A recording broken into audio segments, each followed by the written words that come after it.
You are listening to the Spiritual Warrior Coach with Barbara Savin, the podcast for discovering how powerful your wisdom, compassion, and courage is. Get ready to join Barbara and her guests as they explore and offer you advice on how to reclaim your power, your energy, and your authentic self. And now, here's the host of the show, Barbara Savin. Well, thank you for joining me today, and welcome to the Spiritual Warrior Coach podcast. I'm your host, Barbara Savin, and I am here to help you reclaim your power, your energy, and your authentic self.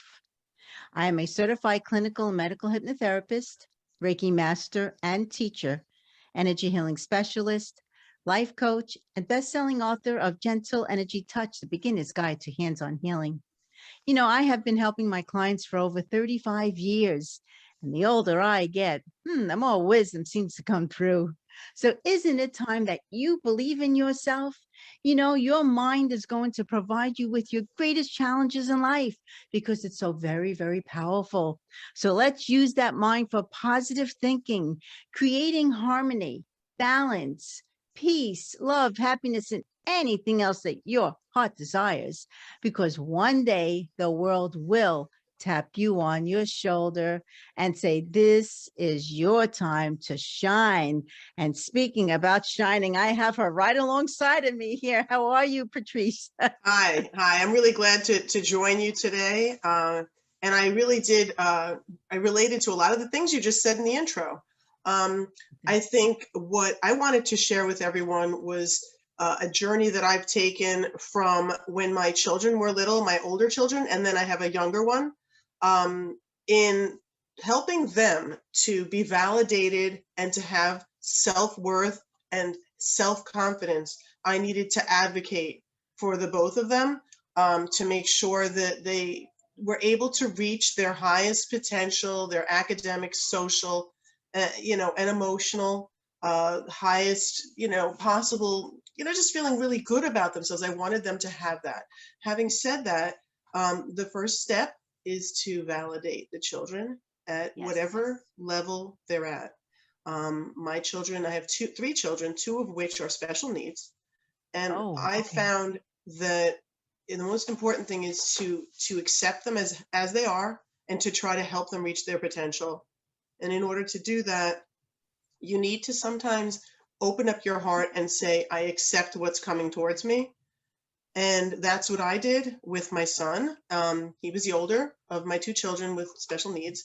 I just happened to have the luck of having edited a book on autism when I was in publishing. This is around 10 years before I had him.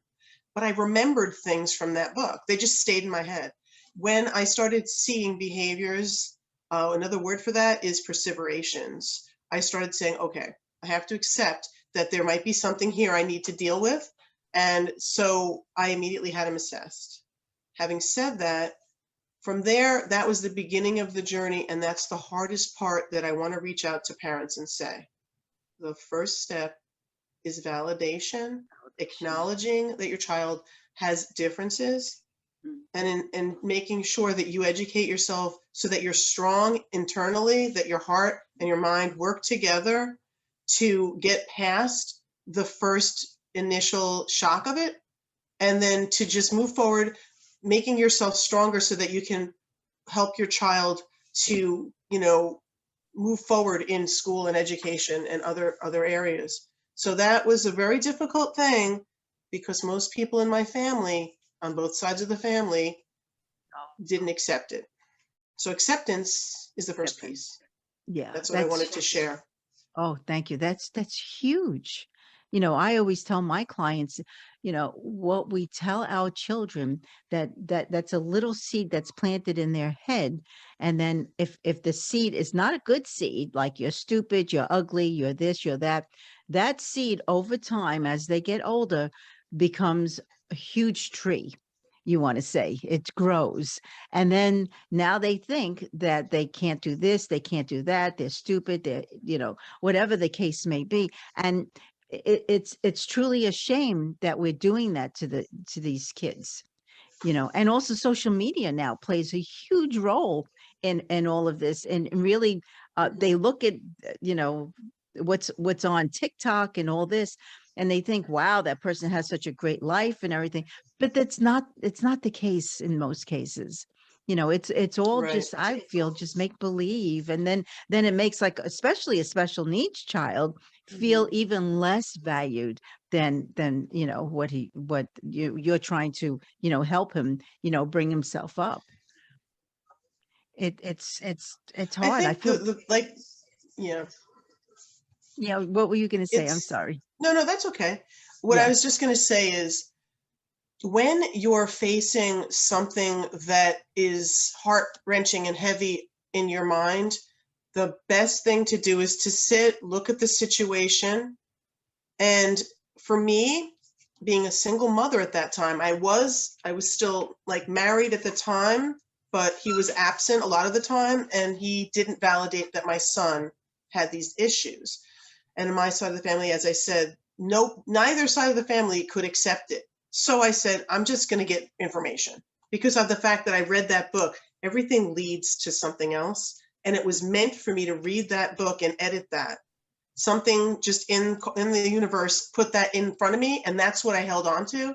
And what I want parents to understand is, after you have sat down and decided, okay, I need to get help here. That's the major thing I said. Then when it comes to a child with special needs, you need to, educate yourself about the developmental milestones. And there's plenty of information on that on the computer. Anywhere you go on the internet, you can find that. Your first place I would go, and what I did was I went to my pediatrician. Now, at the time that I did that, and this is years ago now, he's 23. So go back 20 years, it was a different type of outlook that the pediatricians had. They got more involved, frankly.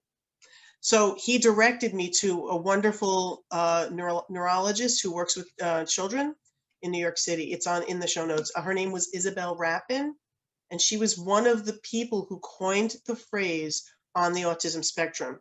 She contributed a tremendous amount to this field. She was out of Albert Einstein in the Bronx, and her team is still there. She passed. She was older when she met my son. But her and her team have all they're on the same path. They're all trained in that way to determine if the child has autism or is on the spectrum. She did that. Once she did that, it started the wheels. They moved in motion, and I moved forward with getting other evaluations. So once you get that, you know where you're going from there, then you can make sure that all of the specialists you work with are on the same page. When you have a child usually some of the behaviors, in my case, it started at 24 months. I started noticing some of the traits of autism, such as doing repetitious motions. He wasn't speaking yet. Now, this doesn't happen with everyone, but here's some of the basic things. That there's certain food sensitivities. There was the lack of eye contact. There was the perseverations, including lining items up, including doing repetitious motions, turning on lights up and down, on and off, doing motions like this or this or this, which are all self-soothing. Those are some of the different things that popped up for me. And then immediately, like I said, I had him evaluated personally, privately. And from there, once I got the diagnosis from the MD, then I approached the school district. Then I asked for an evaluation, and then, cutting to the chase, they provided him with early intervention. Early intervention helped him by using ABA, applied behavior analysis, it was able to help eliminate a lot of those perseverations by by helping him condition them out. That's what they were doing for him.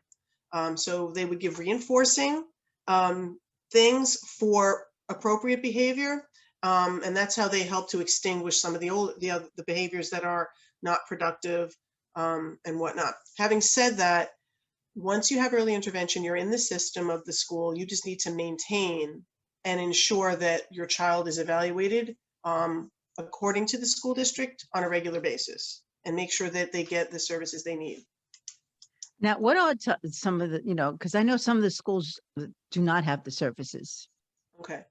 So what are the services that a parent with a special needs Mhm. child should be looking for? Okay, so the way I'm gonna answer that is I'm going to also tell you that, obviously special needs, there's all different types of special needs. For example, my daughter was born at 30 weeks, so she's a premature baby. She developmentally she hasn't been reaching her milestones because she's delayed. And sometimes not always, there could be an issue with brain bleed when a child's born early. Not always. They evaluate at the hospital for that. And that could also contribute, along with being born early itself, to the child not reaching the developmental stages at the ages you would think they would need to. However, with early intervention and support, they can catch up. And what does it matter in the long term? As long as they get there. There's a different way to get to a mall. You can go on the thruway. You can go on the back roads. As long as they get there at some point for themselves, that's all that matters, But some of the services that are under the umbrella of special needs are the following. Okay, there's feeding. And feeding doesn't always apply to a child who's significantly impaired. For example, my daughter has a swallowing issue. Okay, she has a difficulty swallowing properly because the tone in the lower jaw is weak, which is a developmental thing. So she has a little bit of an issue swallowing. So what that does, that also could impair their speech development. So there's swallowing therapy, there's speech therapy. The person who would evaluate for swallowing would be a speech pathologist. They usually can determine that. And then they provide oral, facial, muscular strengthening. That's what she's receiving with her outside independent service of speech. Speech will help them with not only cognitive development, where they're able to have receptive language, where they're able to process language coming at them, and then they would be able to respond with expressive language, but also formulation of language of the sounds, which is articulation. So all of that is under the umbrella of speech. Then there's occupational therapy, which occupational therapy helps them with fine motor skills, such as using scissors, crayons, pencils. It helps with their strength. Because again, with my daughter, she's weaker in the hands. So they help with strength. They also help them with upper body in some cases, which is the core. So they have better posture. So they're able to sit at the desk for periods of time and work. Then there's gross motor, which is physical therapy. Gross motor has to do with the large muscle groups in the body.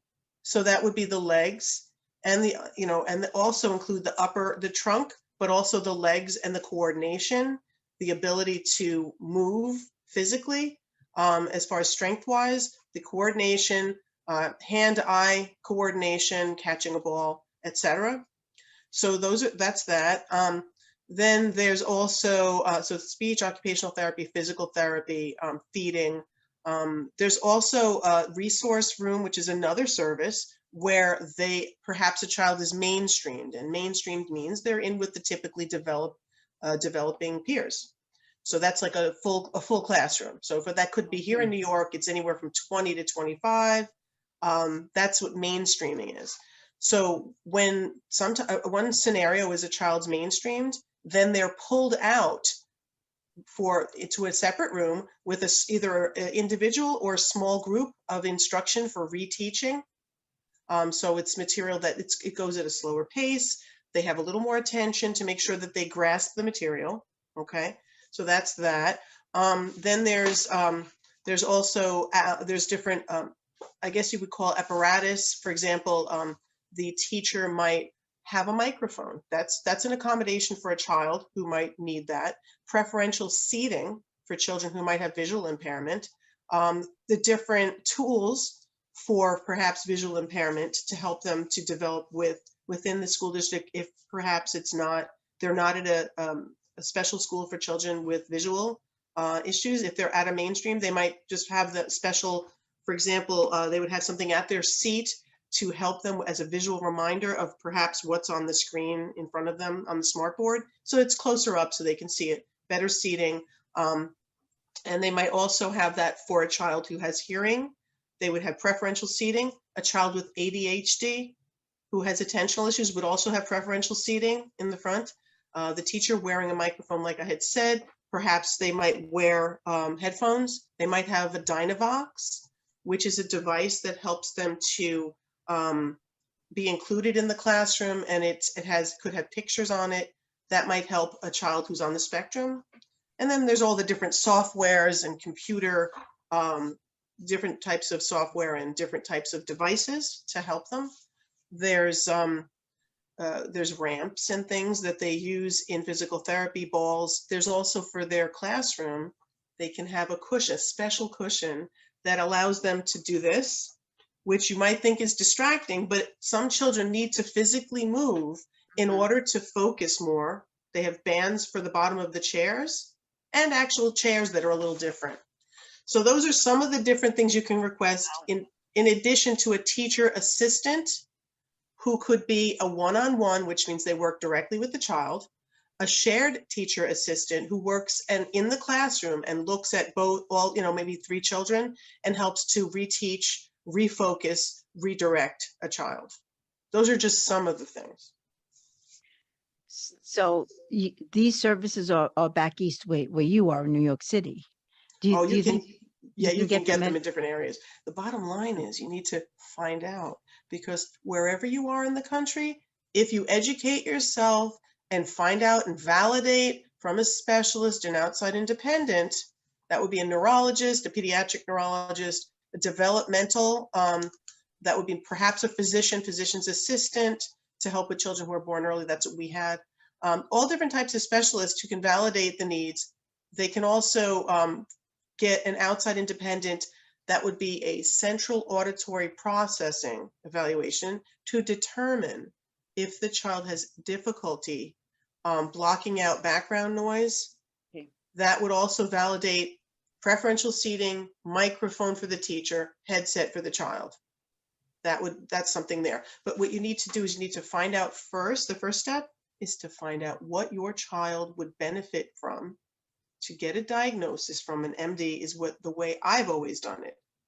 Okay. You can even go, I've also gone so far as to had outside independence for speech and OT that I've done myself so that it's impartial and it's outside the school district, because a lot of the ones that are within the school district work with the school district, and you have to be careful that there's not a crossover there.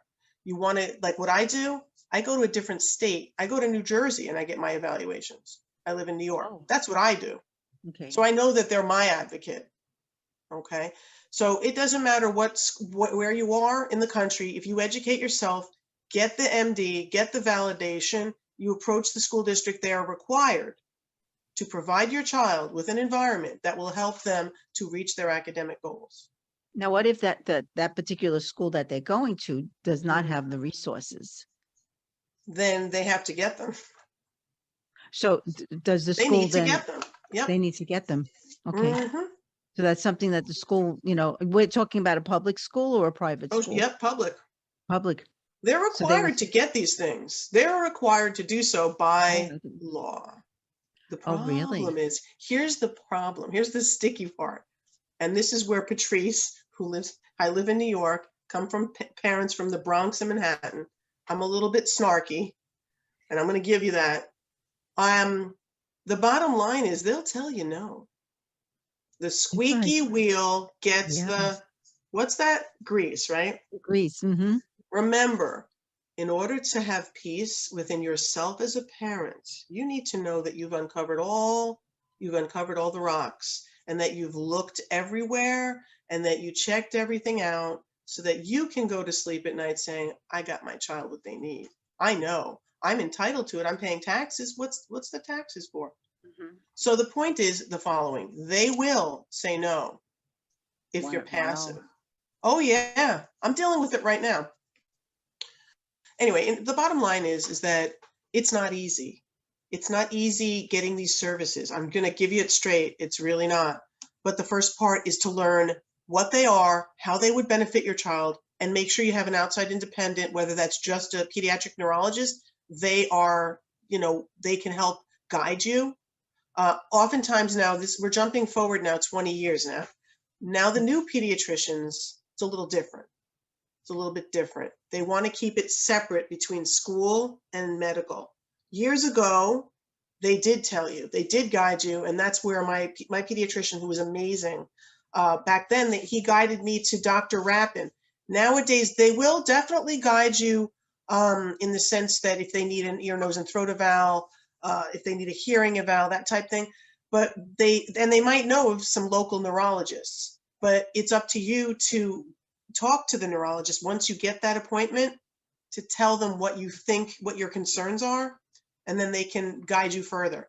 Now, another type of, I want to just give you this, another bit of information. There's different types of evals, as you know, OT, occupational therapy, physical therapy, speech, but there's also one that's really, really amazing that I just got. It's a neuropsych. That's given by a pediatric psychologist. A neuropsychological evaluation, it lasts, they usually administer it over 2 days, and it's around, I think, 3 hours each day, but it has breaks. But it depends on how quickly your child does the evaluation pieces. So that is a full-scale evaluation that's independent, and it tests for OT, PT, speech, academic. It also evaluates for ADHD and behavioral. So it takes everything and puts it in one spot. So if I was to say to you, okay, you can either go the route of getting separate PT, OT, speech evals, and then speak to a neurologist, or you can do one. You can go for a neuropsychological, and the neuropsychological often would work with, they would do a complete report that tells you everything your child needs, all the areas of their weakness, physical or cognitive, and then you take that report. This is what I did. I did all of it. So I got that. Then I brought that to the neurologist. I took the neuropsych, brought it to the neurologist. He gave me the prescription. And the prescription says whatever the child's disability is. It also says the items that are listed in the neuropsych, because they often give you IEP goals, or they, and not goals, they give you IEP services that they think that child needs. So your neurologist essentially will validate it. So you got the psychological piece that has all of the academic and physical, and then you get the seal of approval from your neurologist. There's not a lot that the school district can dispute. They'll try to, though. So what's the next step? Do you know what the next step is? I have no idea. My God, there's so much to this. Oh, no, it's wow. a lot. I know, but okay. So the next step, unfortunately, could involve an advocate who is really on their toes and who really has the ability to speak back to the school district when they try to deny. Someone who really knows their stuff. You can do that. Another option is going the route of the special education lawyer. So what happens there is, from my experience, okay, this is my experience now. You pay your, whatever your, like you have to have a consultation fee. All right, so some lawyers will do the free consultation, some won't. Depends on where you are. After that, they might or might not ask for a retainer, or they might have you do hourly. Essentially, giving it to you plain, giving it to you straight from one New Yorker to another. All you have to do is have that lawyer sit there. They just have to sit there, and then they don't even, if you have all the evaluations and you review it with your lawyer, you'll come down with a sheet of boom, boom, boom, boom. That's what I want. I want 1, 2. Once you do that, and they know that you have a lawyer, you're not gonna have to go to due process. That's where you fight the school district. You're not gonna have to go there because they don't like seeing the lawyer. And I will tell you, it's very uncommon to have the lawyer there.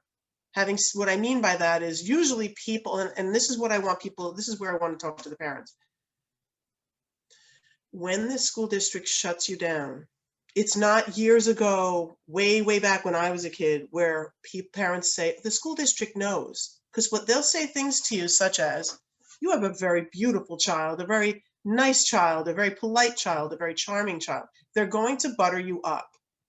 They just are. Then they're going to say, very, very bright. I don't think they need this, that, or the other. I know, it's awful. It's diabolical, right? But that's what they do. And want to know something ironic about that is one of my son's IEP evaluations, they put the wrong kid's name in there. So my son is not the name that they had in there. You know what that tells me? That they have it as a template somewhere and they just pop in the new kid's name. You see? Wow.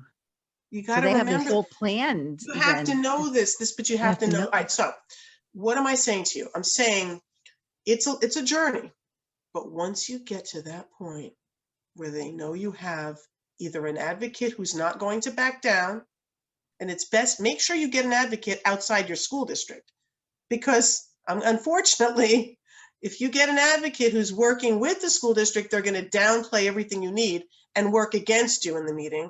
And I'll tell you why. Two things. One of my meetings at the beginning with my son, I had a parent advocate sitting there, and I had a psychologist that I thought was independent, but wasn't. And here's why. Okay. The advocate started taking what I was asking for and downplaying it. Oh. And I'm going to tell you why. This is my theory. Now, this isn't definite, but this is my theory concerning that. Their child already got what they need. So they sit there and advocate against the families coming in. And it's not always the case. In this case, it was. So they got what they needed. And as their kickback, if you will, they sit there and they downplay what the one coming in is, the family coming in needs. It's not right. It's not okay. It happened to me. So I had her step out of the meeting. And I said, I would like, oh, can I talk to you outside? I said, I need you to step out of the meeting. And then for the next time, they'll ask you if you want a parent advocate. Say no. Don't do it. Okay. I'm just saying it plain. I'm sorry. I want to help parents. I appreciate it. I got to tell them the right thing. Yeah, people need to know this. Of course. That's the first thing. They're not going to help you. You got to do it yourself. You're going to have to, unless it's an advocate who's outside your school district. Make sure they don't live anywhere in that area. Okay, you just need someone from New York. You don't need someone from your area. So look further. Secondly, if you get a psychologist that's local within your school district parameters of, the radius, yeah, that's what happened. She did the same thing. She actually said to me, you need to listen to the school districts. They know what's best. Oh, I said, oh, could you step outside? I said, here's your $150 for coming as an independent to the meeting. You can step out now. The school district does not have the child's best interests. Out, you have to get them not in that school district area. The radius of your home. So this particular individual wasn't even in my school district, but she was in the next school district over. But that's what she did in the meeting. That's what she did. So you got to get someone not there. I would go. I don't know. I would even go. I went to Jersey. I don't know what to tell you. I went to Jersey. So somebody in California would go out of their district. Then. I would at least like maybe even a half hour away. Half hour away will be okay. I'm sorry. It's what you have to do. Now, the other thing is, again, like I had mentioned, when it comes to these outside independents, and like years ago, they said, oh, well, there's a certain form you have to fill out to get an outside independent. And then the school district will supposedly pay part of it. No, that doesn't happen. Because they'll make you jump through hoops. They'll tell you that they'll partially pay. They don't end up doing it. So you have to expect that. They didn't with my son. That was 20 years ago. They didn't help with him. I had to pay out of pocket. It's an investment in your child. I don't know what to tell you. Personally, for me, we didn't travel and do anything fun during the process of me doing this. All the money went into getting him the advocate, getting the lawyer. I didn't travel. I didn't take any family trips. We just hung out, did our thing, and I got his education in order. So, having that lawyer, you might pay a retainer, you might not, depending. Try to work it out with your lawyer and say, hey, look, all I need is for you to go into that first CSE meeting with me, have your little card there, sign Esquire when they ask you who's signing in, and they're probably going to back down. They'll back down. And if they don't want to go to due process. No. So you have to try. I would suggest working through that with you, because they're not going to need, it's not going to be a drawn out thing. They'll discuss that with you in your consultation. You just need them to sit there. And how long did it take for you to get everything that you needed? Well, I want to tell you how long, right. So getting all that stuff together, I'm going to say, I don't know, 2-3 months, got all that. I got that all done. What I want to say also is, here's what ended up happening. Okay. So at some point, I'm giving them this, I want to give you this story. So my ex said, he was in an integrated class. That's another thing I wanted to tell you. So there's mainstream, which is typically developing children. Then they pull your child out for extra support, and they push in perhaps to have a TA help facilitate. Another option is integrated, which is half typically developing children and half special ed children. So they have peer models so that the children can learn from the other children. Then there's contained classroom, which are just special education children. And that might be broken down in specifics within the school district. So those are different settings so that you understand that. But okay, so fast forward, after my son was doing terrific, he got all the supports, everything he needed. My ex came in and said, I want him mainstreamed. We mainstreamed him. You know what that is? Having a child on the spectrum in a mainstream classroom. My son is a very shy person, always was not behavioral. So he just hung out in the back of the room and just played with stuff in his desk. And he didn't learn anything because they didn't facilitate him. And it was too big a class. Why would he do that? Why would your ex-husband do that? Oh, let's not go down that path. Let's not go. But anyway, so anyway, here's the thing. So I'm going to give you this. This is good, possibly a helpful thing. All right. So he was mainstreamed. He wasn't learning. I was on top of the teacher, talking to her on a regular basis. He was getting like 30s and things like this. So finally, I just called for to be reconvening with the meeting, and I sat there with his IEP, and we had my son. I took him, and I had my older sister interviewed him. Now she doesn't see him very often, so he looked at her like as if she was a teacher. He hadn't seen her that much at that point. So she said, "Where do you take your tests?" He goes, "Oh, with the other kids." "When do you finish your test?" "Oh, with the other kids." And then she asked him right down. She went down every single accommodation. So we had that, submitted that to the CSE meeting. I had my lawyer next to me. I said, "Hi, this is an IEP. It's a legal document. You didn't adhere to it. Here's what I'd like you to do. I'd like you to provide him with a full scholarship to this school that's nearby that will facilitate him, or we could go to due process. Put the papers in my mailbox in 2 days, and then from there, we'll be good. Or we can go to due process." What do you think was in my mailbox 2 days later?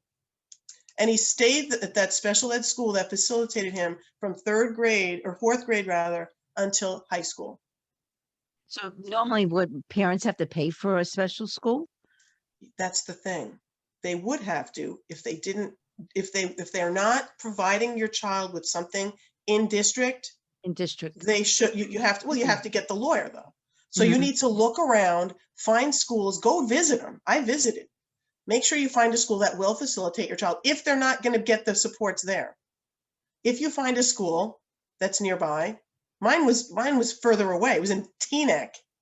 So it was a 45-minute, but it was a beautiful school. So they did that. Now, the thing is that they, like every meeting from that point forward, and you have a yearly meeting, I always had one of the lawyers or the paralegal, and they're like, "Why do you have counsel here?" And I said, "Well, just because we're going to go have lunch after. She's just hanging out for the meeting. She just wants to sit here for a few minutes." Because they knew that if you back down from it, you don't always have to do that.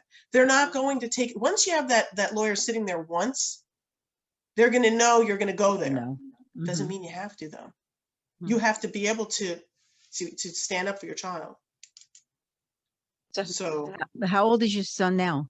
23, just graduated Dean's List from a college nearby. Wow. And this is a child who had perseverations where he would do this and this. He wasn't speaking till he was 4, no eye contact. With early intervention, and you follow through. And not only that, once they, at the high school level, look in your area, find, here we have Access VR. What that is that helps you bridge your child from high school till after high school, whether it's vocational, whether it's starting their own business, whether it's going on to work. They will give them driving lessons for free, If you've been working with them, that's what they'll do. They'll also help you place your child in a wonderful placement with companies that have programs to facilitate children on the spectrum and children with special needs. They won't be disrespectful to your child. Your child will not be treated badly. And again, you can go to sleep at night and say, my child's working with a wonderful love job coach. You have to just find the resources in your area. So I listed on the notes I sent you, there's a series of books that are helpful. One of the books is called The Educational Battlefield, written by a man called Andrew Cuddy. He actually is the one whose law firm I know over in Westchester, New York. There's also a series of books. There's some websites that offer vocational information and post-high school information. There's different associations. So I hope it'll be helpful to the parents and the family and the caregivers of children with the special needs. There's a lot of children with special needs, and parents just don't know what to do. Yeah. Mm-hmm. So now I know you have a website, acorn2tree.com, I think it is, right? Yeah, it's called acorn2tree.com. The actual company is Acorn to Tree Learn and Grow. What I have on there is all free resources for families. Everything on there is free. There's no trials. I have affiliate links for products and stuff because that's the one way to monetize, but I didn't want to put anything on there where people have to put their credit cards in to get the resources. There's everything from pregnancy, nutrition, math, OT, speech, PT, English. There's so many things there broken down from babies and toddlers all the way up to high school. So they have math. They have all these different things that are all free. I've actually looked at every single one of them, and there's around 1,100 resources. I looked at every one, and the reason I created that website, it started because when COVID hit, I was worried about my daughter, and I was worried that she wasn't going to be able to get enough resources to help her. So I said, let me look. I was looking online. I said, I don't want to keep my daughter sitting there waiting for me. Let me just throw everything into a website. So I started with Wix. Now it's WordPress, and it's available in 14 languages. Oh my. Wow, boy, you've done an incredible. I mean, I cannot say what you've done is unbelievable. Well, I've tried to do. It's my children. All parents should be like you and not give up. No, I didn't. It takes a lot for me to give up. So, yeah, I could see that. And now, how old is your daughter? She just turned 6. And I had to hold her back. That's something else I wanted to share. I had to hold her back in preschool 1 year. She wasn't where she needed to be, academically, developmentally, cognitively. She needed to. So I'm working with her at home. Next year she'll be attending kindergarten. But don't be afraid if your gut instinct says, if your child is in a preschool setting that has academic, sometimes they don't. They might not have that, but some schools do. My school does that she's in. They talk to the teacher, say, how do you feel, whatever. And they'll tell you, especially if it's a preschool, because oftentimes you have to pay for preschool, and they'll tell you honestly what they see in the classroom. And you can fill out a form here in New York, it's called the Connors form. And in New Jersey, I think it's called the Vanderbilt. It's an assessment form where parents write down, like you check off, how often does your child have a tantrum? How often does your child get distracted, etc. And it'll help to determine where your child might be. And you can get your teacher to fill it out as well, so that you get an objective view of it. So that's part of the process of evaluation. I'm also going to be adding to the website right now. I have a book on there about birds. You're like, what is that? I have a parrot. I like birds, so I wrote a book and it's on the website. I just threw it on there. But I also am going to have a book on premature babies, bringing your preemie home, how to advocate for your special needs child, special education law, and I'm going to have also how to guide your child on the autism spectrum. These are 4 books I'm working on that are going to be ebooks that I'll put on there at some point. I didn't get to them yet. I'm still working on it. I just finished the website.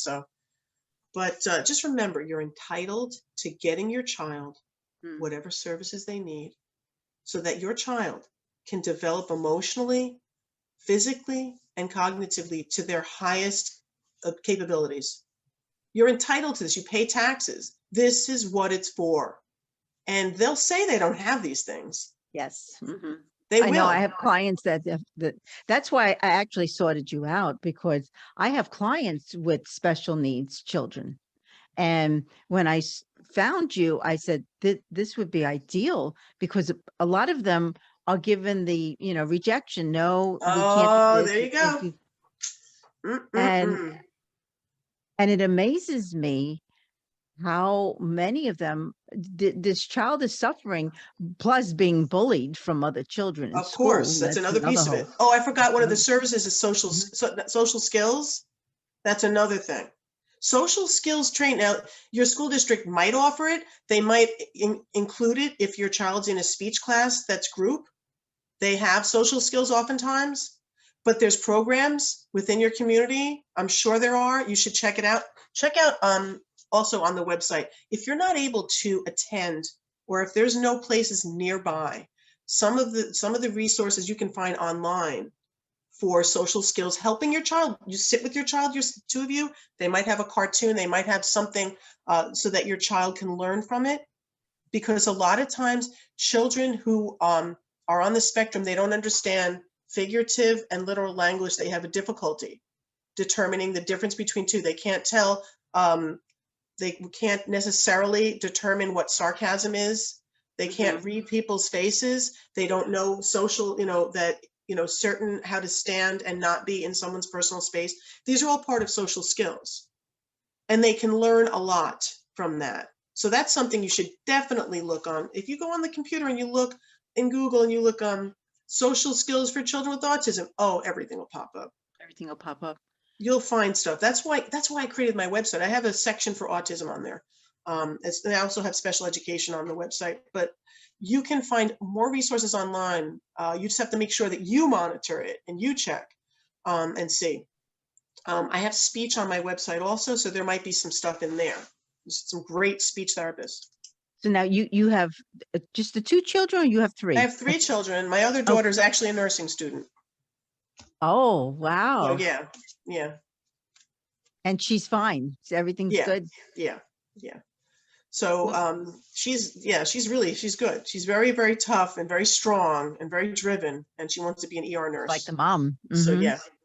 Well, I wish I went down the path of nursing, and I said, you know what? I don't have the math. I gotta do something else. That's why I said, let me do this. Some people, hey, you have to know your weaknesses, But yeah, but what you're doing is an incredible strength. I mean, you're helping. This should be this should be mainstream. Well, the thing I want to tell you also is, like I had mentioned before, make sure that once your child has the services, make sure that you check, because they'll try to take the services. Oh, he's doing so much better. I think they just need speech once a day or once a week. Oh, They might start doing that. And you know what? Mhm. Another thing that's really important nowadays, a lot of these CSE meetings are virtual, and I don't like it, because it's very easy to shut down a parent in that medium Oh, yeah. by talking over, by Mhm. switching and pulling in another person from the meeting and talk to them while you just shut the parent. That's what I don't like, because when you're in person, that doesn't happen. So that's rough. That's another thing that parents today are facing, that they're doing that. And it's not because of the mask situation. It's a way to shut down the parent and not, I can't explain it. I just had mine virtually. It's the first one I ever had virtually. Was not good. They shut me down. I'm like, oh, I just sat there just to listen to what they were saying. And I was like, oh, they're not going to give me a chance to talk. I'm not going to get deterred.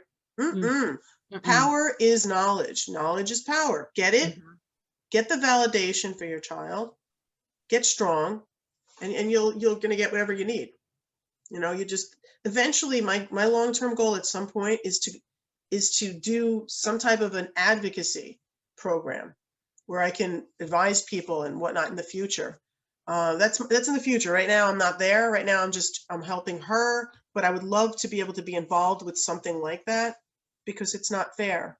There's so many children, and listen, it doesn't matter if your child's disabled. It's about funding, and it's about pushing away as many people as you can, because they don't want to pay for it. I don't know what else. I hate to say that, but it's true. Now, some school It's the districts, truth. I see that here in California with a lot of my clients. They will not pay for it. They'll tell them, Mhm. well, maybe you need to put your child in a special, school or a private school or something. But that child is suffering, and unfortunately, unless you have the means to take that child out of that public school and put them in a private area, um, the parents are lost. I know, but the one thing you have to also do is check your insurance. Check your insurance. Find out, once you get, I mean, honestly, an insurance company, they can't dispute an MD, where if you get an MD that's either with a provider on your insurance or not, either way, if you get the validation, this child's on the spectrum, right there, your insurance, once you get that and you submit that to your insurance, they can't dispute it. So if you need to get a neuropsych evaluation, you can find out from your insurance what it would be is a pediatric psychologist. Now, some of them can, some of them can't do all these outside independent evals, but check your insurance, get the MD, then check your insurance and find out if they have on one of the providers there, if you're required to do that. See if you have a pediatric psychologist, contact as many of them as you can and say, do you do full scale neuropsychological evaluations for academic and physical needs for my child? Get them to do it. Now, I'm in New York. I don't know what it is out in California, but here, yeah, it was expensive. Mhm. Yep. Yeah. And a lot of times they won't let you put it on the credit card, or maybe they will. Depends. In some want that. cases, they might take the payment with PayPal. Mm-hmm. And I think with PayPal, I think you can put a credit card in there. So if Yeah, you you can't can. pay, you can, right? So that they don't care as long as they get the insurance of being paid with the pay, because they'll probably want the payment ahead of time, because that's what happens. It's expensive. Yeah, it's So what expensive. they do is, if you do it through PayPal, you put it on the credit card, you don't go to Disney that year. I don't know what to tell you. I know it's awful. Your child's more important You than don't get going so there. many Christmas presents. Yeah, You're gonna have to exactly. cut back. I know Mhm. it's tough, and I feel bad. I know, but that's what you have to do. And then long term, it's going to pay off when your child walks across that stage in high Yes. school, in junior high, in elementary, and they're smiling because they feel good, because they have excellent teachers facilitating them. Because a lot of the specialist teachers, they really care. They really try. They go the extra mile. Yeah, I have one teacher that I know very well, and she's special ed, and she just loves these children and does everything in her power to help them. See, that's what I mean. The thing Mhm. is that it's kind of like Mm. the CSE meeting is like a gatekeeper. They sift off the people who are going to shrink off and walk away. If you have either a Zoom or an in-person CSE meeting, you know what you need to bring? A picture of your child in a frame. And you put that right in front of these people. It matters. It makes a difference, so that they can't look at that picture and be so quick to not give them the services. I know it sounds old school and it sounds archaic. Do it But we anyway. have to do things. You have to do whatever you need to do. Mm-hmm. I mean, period. As a parent, you have to do it. Mm-hmm. Mm-hmm. But yeah, so that's what I have to say about that. Don't take no for an answer. Nope, not me. I mean, coming from Brooklyn, I never took no for an answer. Right. So I know with you, I mean, we're both East Coasters. Yeah, Yeah.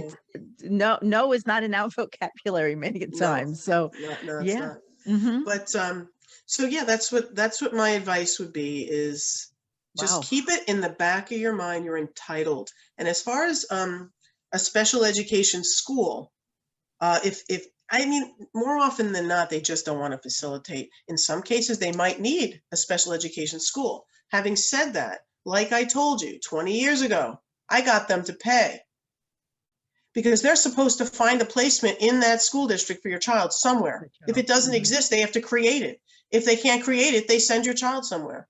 Yeah. And it's up to you to find the place. I found the place. Well, that's it. And I Visited. think most people, for some reason, they try very hard, but they just can't find. No, I get that. I get that Yeah. completely. Then they have to create it there. Don't tell me there's not OTs, PTs, and speech, and there's not special ed Oh, teachers. of course They got to there get them in are. there. They got to pay They for have to it. get them in there. Yeah. Mm-hmm. Yeah. And even a lot of these children that aren't even special needs need some of these, programs.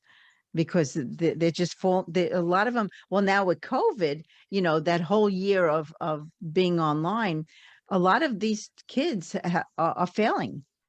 I know. That's another reason I kept her back, my daughter. Mm-hmm. Yeah.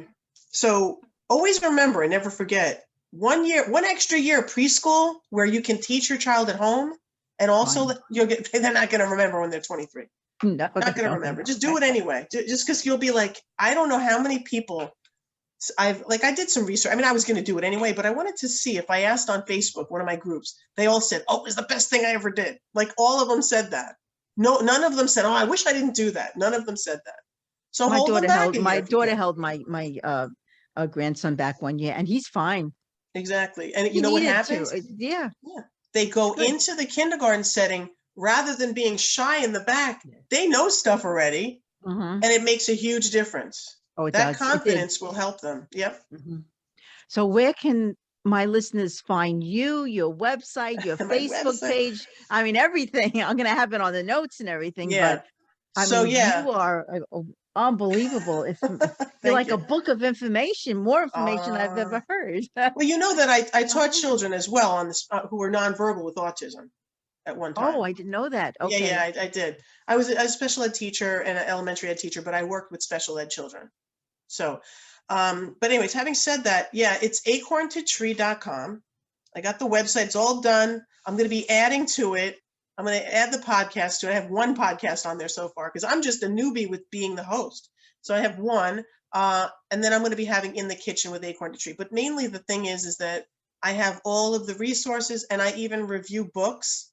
And for parents, I review there are books that help with parenting, all different areas, special ed, etc. Books, educational and excellent books for children. And I also review educational toys, only educational toys that have a purpose. I don't just review anything. It's stuff that I already have. Most of the stuff I actually have, you should see my house. Oh. But organized, but there's a lot. Anyways, all that said, so it's acorntotree.com. It's Patrice Badami. You could also find me under that. And I have an Instagram. I have all that stuff. LinkedIn. So yeah, reach out. If you have a question, definitely reach out on LinkedIn. I'll try to help you or direct you in some capacity with some questions. And I hope I helped the parents a little bit today. So, send me all your links so that I can put it on the show. And I'm going to get this particular show out next week. Okay, because this is important information that parents need to know. Yeah. And my gratitude to you is unbelievable. Well, I just want to reach as many people as possible. I mean, honestly, that's why, I have a developer, he's amazing. And I said, I want 14 languages. Maybe we'll add even more after that, because I want to reach everyone. It's all over the world. It's all over. There's children who need help everywhere. And, that's why I want to write those books. I want to write those books and get those on there so that it's helpful. I have to figure out the whole language thing with that. I might do reading the books myself and figure out how to transcribe it in different languages. I have to figure out how to do that. So, yeah. I'm sure there's some programs now that we can, everything is so automated that there should be programs out there that translate. Yeah. I mean, I have on the website, I also have transcriptions. So for people who need that, that's on there as well. But boy, you've done a lot of work. Wow. Wow. God bless you. God bless you. God bless you. God bless you. So I have to say, I mean, you are definitely an incredible, special human being. Oh, well, thank you. It's just, what it is. It's being a single mom. I needed to do something to make sure they had what they needed. And, I'm just glad that it happened for them. Well, this is what your purpose and passion is and what you're supposed to be doing. Yeah. And it's probably why those children came into your life, your world, so that you can help others. Maybe that's true. I believe in that. I believe in karma. Definitely do. So. Oh, well, so it's acorntotree.com. Okay. Acorn, acorntotree.com. Yeah. Make sure you go on there and check out all these resources that Patrice has put together for you. And again, thank you so much for being a guest on my show today. I'm so you have, glad. I just want to reach as many people as I can and yes, just let them know, any caregiver, it doesn't have to be a parent, could be a caregiver. You have every right. When you pay your taxes every year, think about that. Remember, you have the right. Your child deserves a free education that will facilitate them. and to help them grow and live a normal, beautiful life. Yep, definitely. Again, thank you so much. And a You're big thank you welcome. to my, listeners for listening today. And I hope you definitely heard what you needed to hear, because this was some important interview. Please check out the website, acorn2tree.com. I'm going to repeat it again, acorn2tree.com. You got to go on there, because I know a lot of you, have special needs children, and check out Patricia's website, please. And, well, visit me at motivateyourlife, .net, and please subscribe to this YouTube channel, The Spiritual Warrior Coach. I'm on Spotify, Apple, Google, Amazon, International, on YouTube. It's everywhere. And maybe for those of you interested in learning energy healing, check out my book on Amazon, Gentle Energy Touch, The Beginner's Guide to Hands-On Healing. So again, thank you so much for listening. Check out again, I'm going to repeat it again, acorn2tree.com, because people need to hear you, and they need to know that there is help out there for their children. And just wishing everybody a beautiful week filled with love and with light. Love, Barbara.